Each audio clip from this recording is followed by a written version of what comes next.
네, 은혜 복음의 중요성 시리즈 세 번째 시간 되겠습니다. 네, 이번 시간에는 로마서 5장에서 좀 보도록 하겠습니다. 로마서 5장에서 7절로부터 좀 보겠습니다. 로마서 5장 7절로부터 의인을 위하여 죽으려는 사람이 거의 없고 선한 사람을 위하여 죽음을 무릅쓰는 사람이 간혹 있을지 모르지만 우리가 아직 죄인이었을 때 그리스도께서 우리를 위하여 죽으심으로써 하나님께서는 우리를 향한 그의 사랑을 나타내셨느니라. 그러므로 이제 그의 피로 의롭게 되었으니 더욱더 우리가 그를 통하여 진노로부터 구원받게 되리라. 우리가 원수 되었을 때에도 그의 아들의 죽음으로 인하여 하나님과 화해하게 되었으니 더욱더 화해하게 된 우리는 그의 생명으로 인하여 구원받게 되리라. 자, 여기 중요한 말씀이 좀 나옵니다. 그래서 앞부분에 좀 보면 의인을 위해 죽으려는 사람이 없고 선한 사람을 위해 죽음을 무릅쓰는 사람은 간혹 있다 라고 했습니다. 결국에 중요한 것은 죄인들이 구원받기 위해서는 누군가 그 죄인들의 죄를 뒤집어쓰고 죽어야 된다는 사실이 여기 언급되어 있다는 것입니다. 죄인들을 구원시키기 위해서는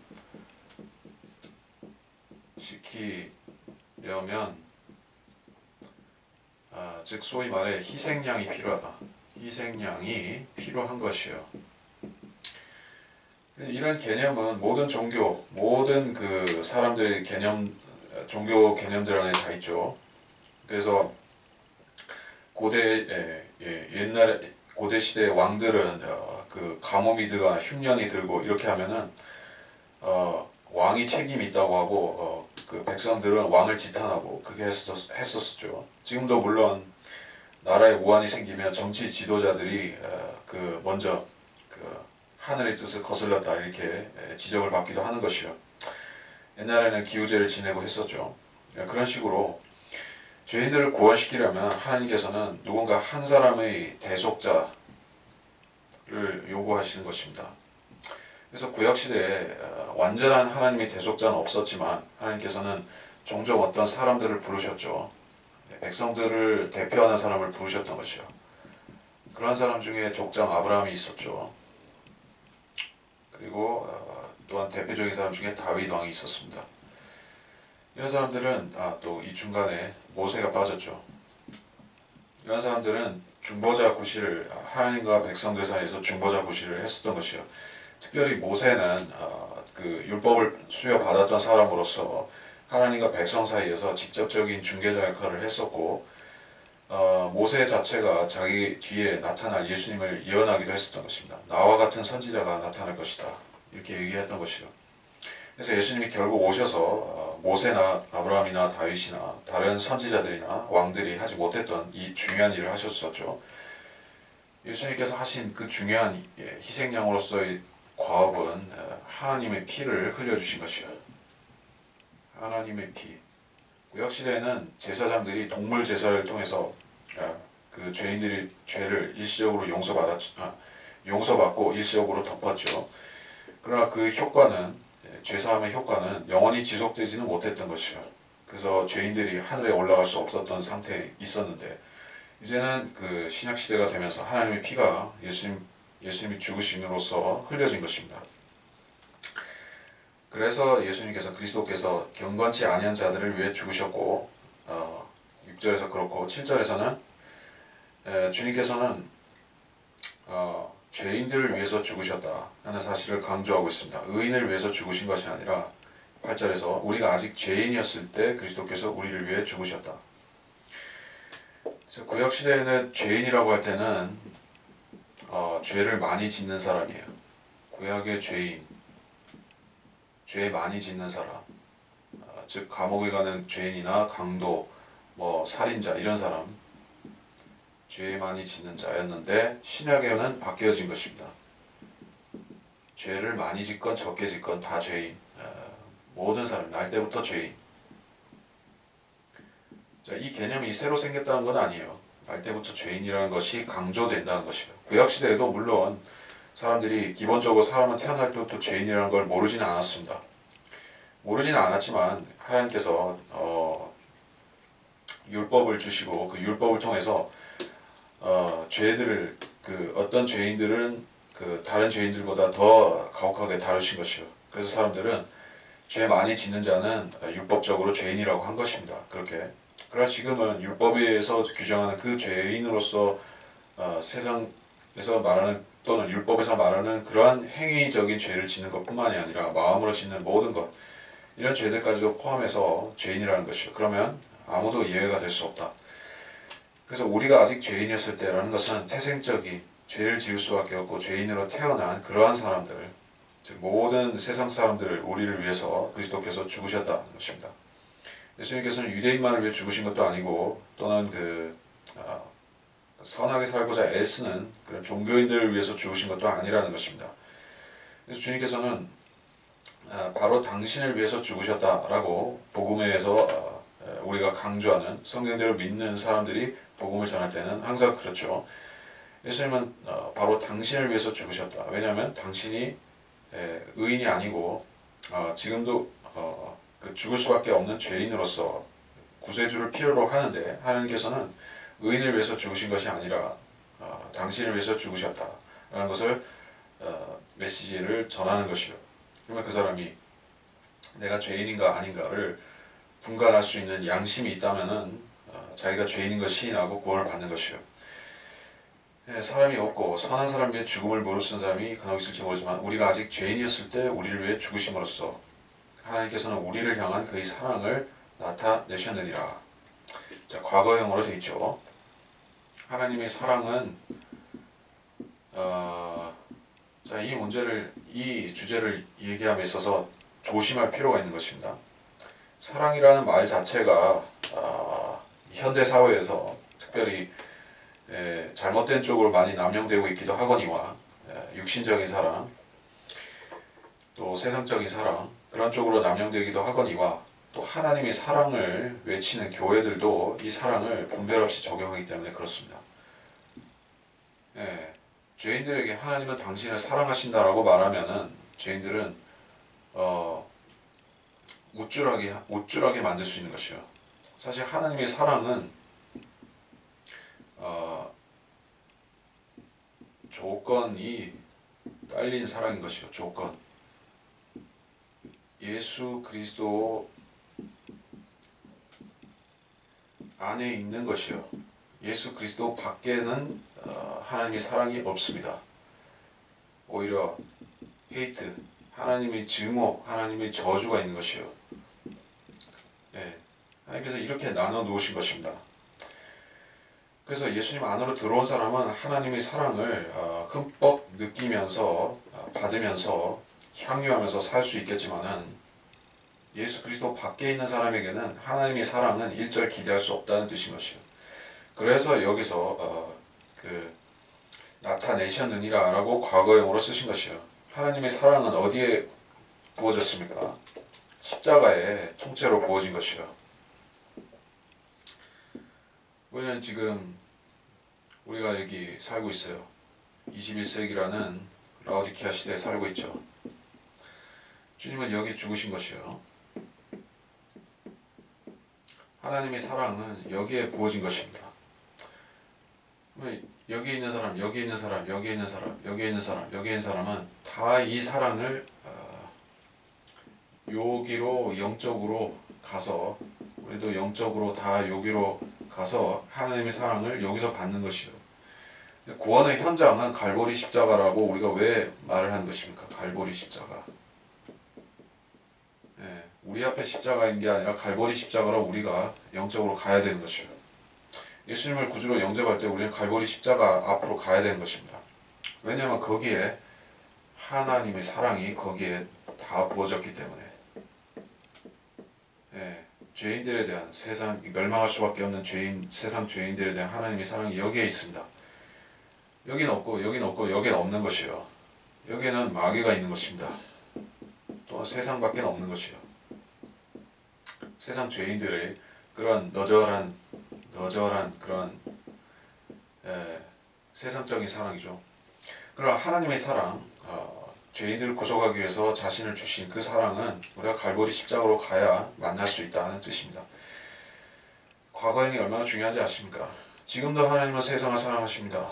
하나님은 여러분을 사랑하십니다. 예, 하나님은 호모섹슈얼들을 사랑하십니다. 하나님은 레즈비언들을 사랑하십니다. 하나님은 무신론자들을 사랑하십니다. 진화론 자들을 사랑하십니다. 이렇게 남용할 수 있느냐는 것이요. 천만에 만만에 콩떡이다는 것이 하나님의 사랑은 거기 있지 않다는 것이요. 그 사람들은 하나님의 사랑을 받아들이지 않았고 이 갈보리 십자가 앞으로 결코 가본 적이 없는 사람들이 그러한 진화론자들과 무신론자들과 그러한 죄인들인 것이요. 우리가 이 사랑을 만났기 때문에 우리는 세상의 사랑을 받지 않고 하나님의 사랑을 받은 사람이 된 것입니다. 자, 지금 시간은 충분하네요. 9절에 이제 그의 피로 의롭게 되었으니 그를 통하여 진노로부터 구원받게 된다. 얼마나 중요한 말씀이지 하십니까? 그리스도인의 구원은 이렇게 3단계로 되어져 있습니다. 과거, 현재, 그리고 미래 세 가지 시제로 일어난다는 것입니다. 여기서 나눠보면 이렇습니다. 예수님의 피로 의롭게 되었다. 과거형 의롭게 되었다. 무엇이 되었다는 것이죠? 예수님의 피가 어디에 뿌려졌습니까? 우리 혼에 뿌려졌죠? 다른 데가 아니라 우리 혼에 뿌려진 것이요. 우리 육신에 뿌려진 게 아닙니다. 여러분의 육신은 예수님의 피를 뿌려진 적이 없습니다. 네, 여러분 동물 제사를 드립니까? 네, 아니죠. 이슬람 모슬렘들처럼 뭐 동물 제사를 드리고 안 하죠. 예수님의 피는 우리가 지금 물리적으로 뿌릴 수 있는 그런 상태에 있는 것이 아니에요. 왜냐하면 예수님께서는 대속을 완성하시고 피를 가져가셨기 때문에 우리가 그 피를 어디서 만나겠습니까? 주님이 갖고 계시니까 우리 혼에 뿌려주시는 것이요. 우리 혼이 주님의 피 뿌림을 통해서 거룩해지고 의롭게 되었다 하는 것이요. 그러면 그 다음에는 또 무엇이 기다리고 있는가? 우리가 그를 통해 진노로부터 구원받게 된다. 자, 이거는 미래형을 말씀하고 있죠. 그래서 여기서는 과거와 그리고 미래를 말씀하고 있는데 그럼 현재는 어디 있는가? 빌립보서 2장 12절을 보게 되면 거기에 현재 우리가 구원을 받는 상태에 대해서 말하고 있습니다. 그 부분을 조금 살펴볼까요? 빌립보서 2장 12절로 가서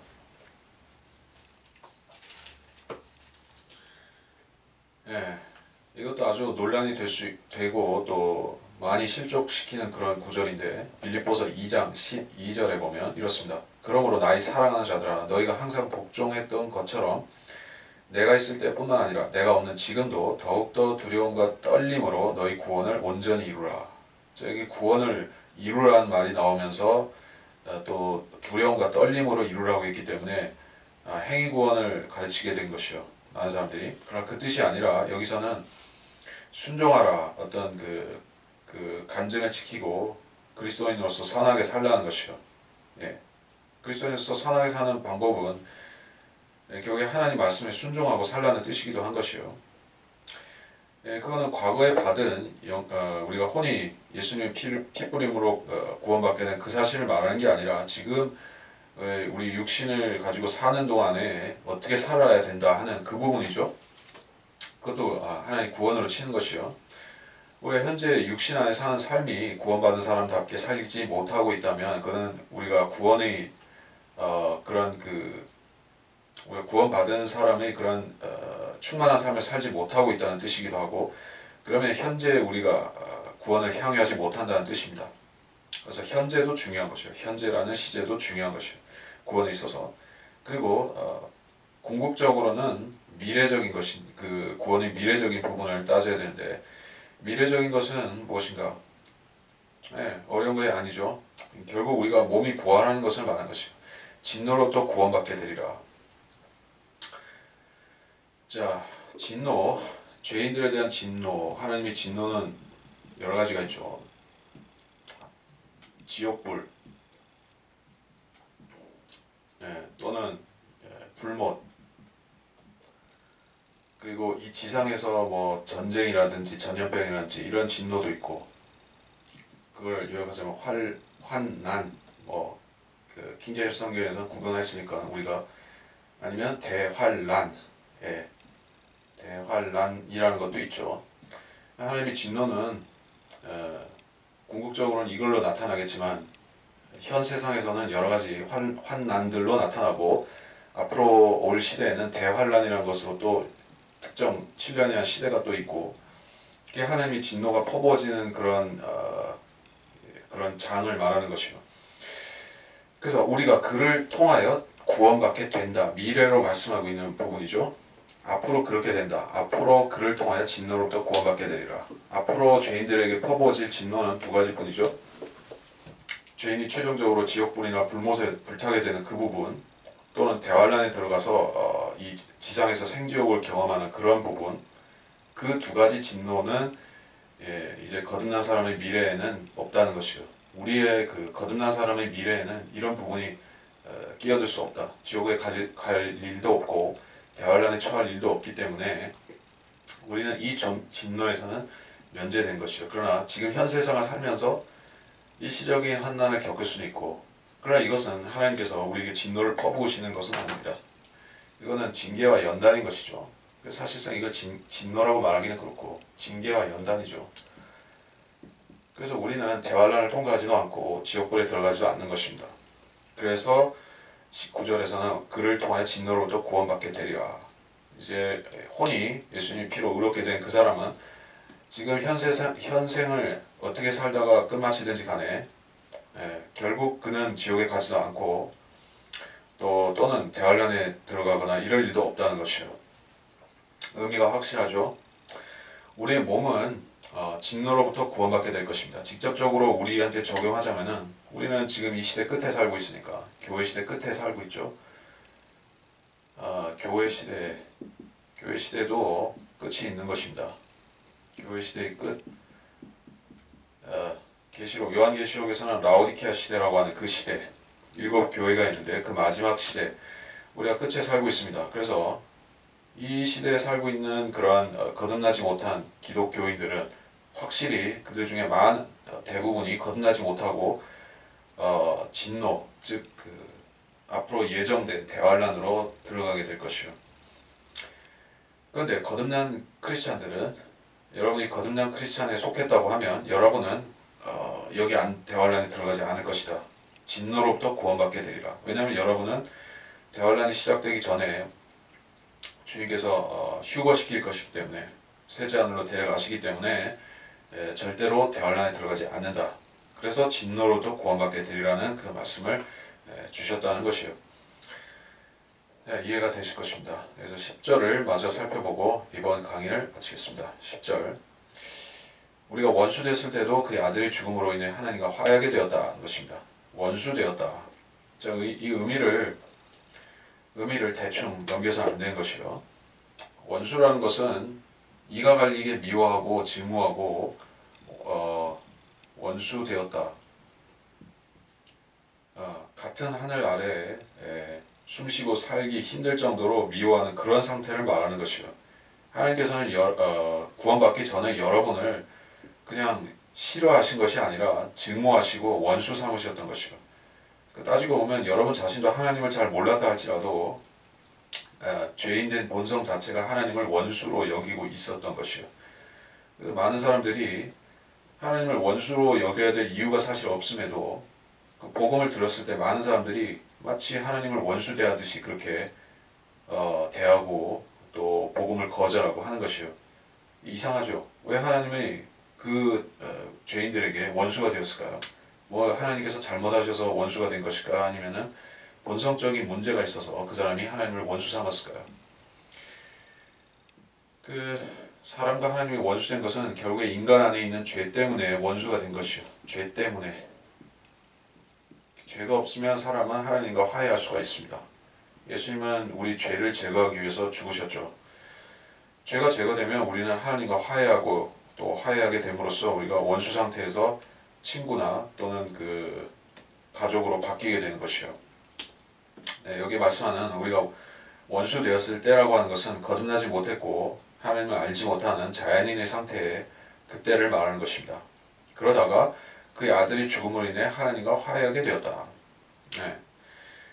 그러니까 하나님의 아들 예수 그리스도는 2000년 전에 죽으셨지만은 그 현장에서 인류 전체와 하나님께서는 인류 전체를 놓고 하나님께서는 이 화해하는 이런 서약서를 쓰신 것이요.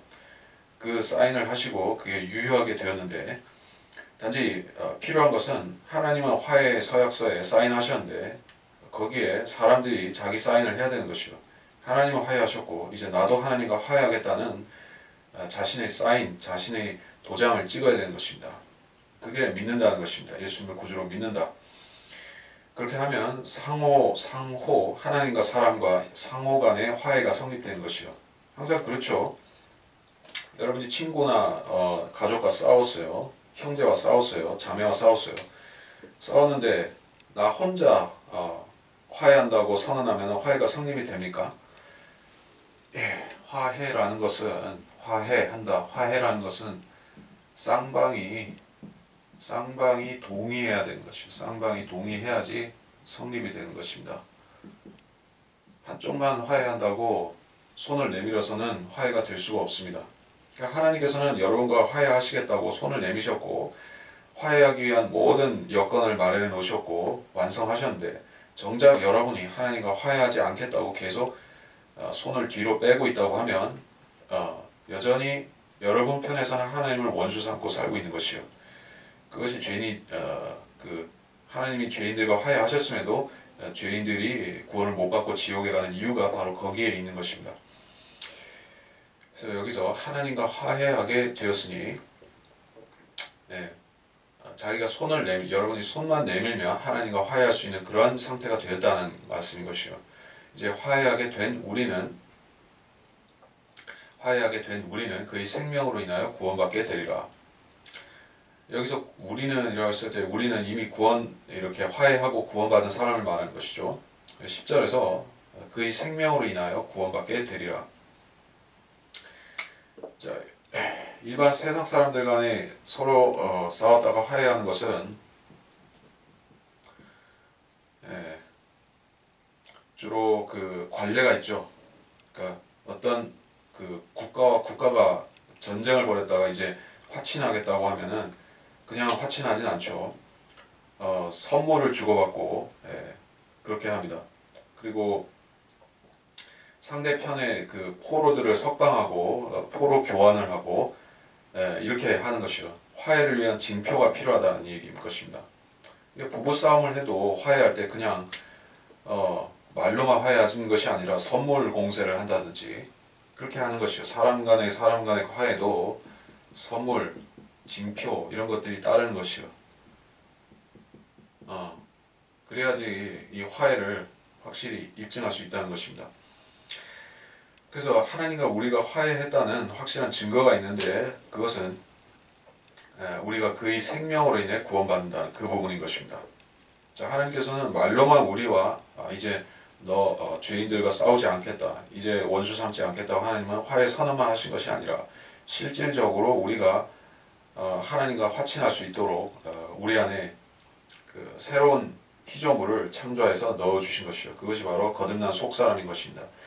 그래서 그의 생명을 인해 구원받게 되리라. 그래서 미래형을 썼죠. 여기서는 잠깐만 지워야 되겠지만 지우진 않고 좀 더 보기만 하겠습니다. 끝났기 때문에.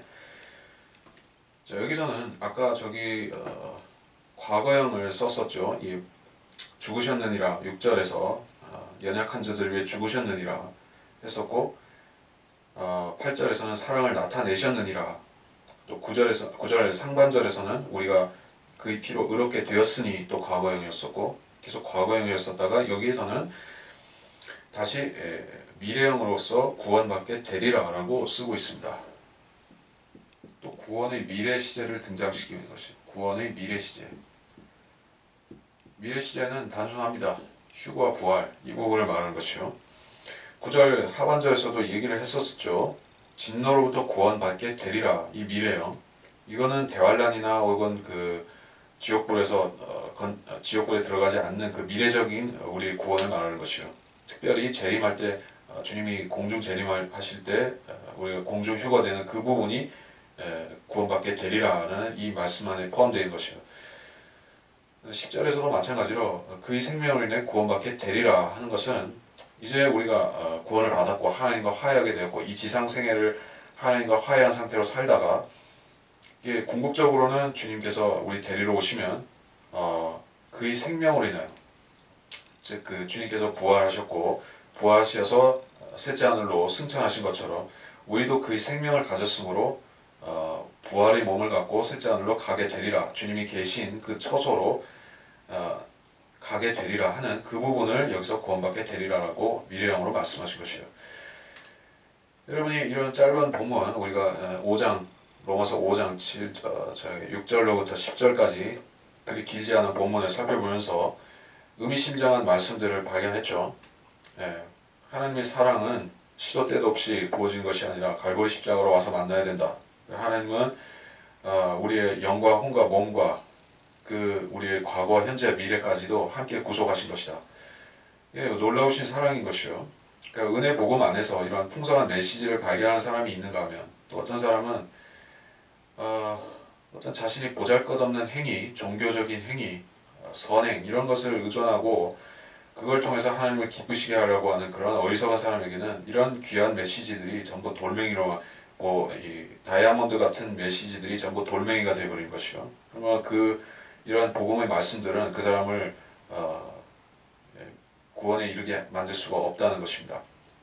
그래서 은혜 복음을 흐리게 만드는 사람들, 로마서의 이러한 그 자명한 은혜 복음의 자명한 말씀들을 흐려버리고 거부하는 사람들에게 우리가 담대하게 선포하고, 이 말씀들이 이 말씀들이 하나님의 위대한 은혜의 말씀이라는 거, 죄인들의 혼을 단번에 구원시킬 수 있는 그런 은혜의 말씀이라는 사실을 담대하게 증거할 필요가 있을 것이에요.